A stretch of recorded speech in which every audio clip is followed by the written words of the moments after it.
Hello friends, আজ দেখুন আমি আপনাদের দেখাচ্ছি আমাদের এখানে পঞ্চুকয় কীভাবে লোকেরা ঘরের আগে কত সুন্দর করে আলপনা দেয়। তারপর সকাল সকাল আজকে আমাদের হয়েছিল ব্রেড আর জ্যাম। আর এই যে এগুলো দেখুন, এগুলো আমাদের হারভেস্টিং, মানে আমাদের বাগানের হারভেস্টিং। এই যে শসা আর এই যে কুমড়ো ফুল, শিম আর লঙ্কা, এগুলো সমস্ত কিছু আমাদের গাছে হয়েছে। তারপর আমি সকালবেলায় চান টান করে ঠাকুরকে পুজো দিয়ে দিলাম। পুজো দিয়ে ঠাকুরকে খেতে দিয়ে দিলাম। আজকে ওই রুটি যে আমি দিয়েছিলাম ঠাকুরকে খেতে। আর দুপুরবেলায় দিয়ে দিয়েছিলাম কুমড়ো ফুলের বড়া, কাদি লেবু মাখা, দই, ভেন্ডি আর শসা পেঁয়াজের একটা স্যালাড দিয়েছিলাম। তারপরে সন্ধেবেলায় নিজেও খেতে বসে পড়লাম। মিক্স মুড়ি, চিড়ে ভাজা আর শসা পেঁয়াজ দিয়ে মেখেছিলাম। তারপরে খেয়ে নিলাম ম্যাগি বানিয়েছে। ম্যাগিটা খুব দারুণ হয়েছিল। আজ আমাদের গাছের ড্রাগন হয়েছে। এই ড্রাগনটা মা এখন পারলো। কি সুন্দর ড্রাগনটা দেখুন, ভেতরটা তো খুবই সুন্দর।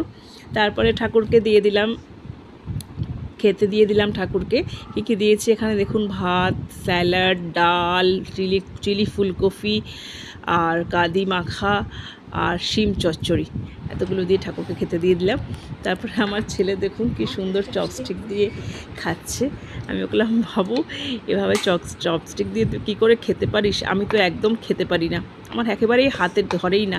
আজকালকার বাচ্চা তো এরা সবই পারে। দেখুন কত সুন্দর করে খেয়ে নিচ্ছে। এই চপস্টিক দুটো আমার ভাইয়ের বউ ওকে এনে দিয়েছে। খুব জিদ করেছিল, মা আমাকে চপস্টিক এনে দাও। আমার ভাইয়ের বউ শুনে এনে দিয়েছে। তারপরে আমাদের পাড়ায় দেখুন কত সুন্দর, পাড়ায় ঠিক না, এটা ছকে, আমাদের যে ছকটা, সেই ছকে কত সুন্দর লাইট দিয়ে সাজানো হয়েছে।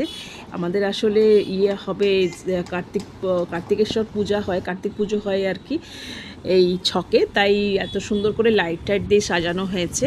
তারপর আমি একটু সুন্দর একটা ড্রেস পরে চলে গেলাম। আমার একটা বন্ধুর ছেলের জন্মদিন, 1 বছরের জন্মদিন, একটা মন্দিরে হয়েছিল জন্মদিনটা।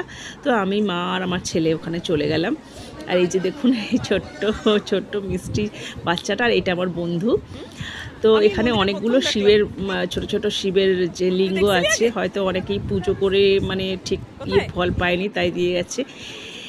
এও আমার বান্ধবী। আর আমরা তারপরে ফুচকা খেয়ে নিলাম। ফুচকা খাওয়ার পরে এই যে মন্দিরটা আমি আপনাদের দেখাচ্ছি, মন্দিরটা কতটা সুন্দর। তারপরে এই যে আমার বান্ধবী আর আমার মা কথা বলছে। তারপরে আমরা মেন কোর্সের দিকে চলে গেলাম বেশি দেরি না করে। মেন কোর্সেও অনেক কিছু খাওয়ার ছিল। আমার সব বন্ধু বান্ধবরা এসছে, দেখুন এরা আমার সবাই আমার মানে একই ক্লাসমেট, আমরা সবাই ছিলাম। কতটাই না মানে ছিল, এতদিন পরে ওদের দেখলে যে কতটা খুশি লাগে না, বলে বোঝাতে পারবো।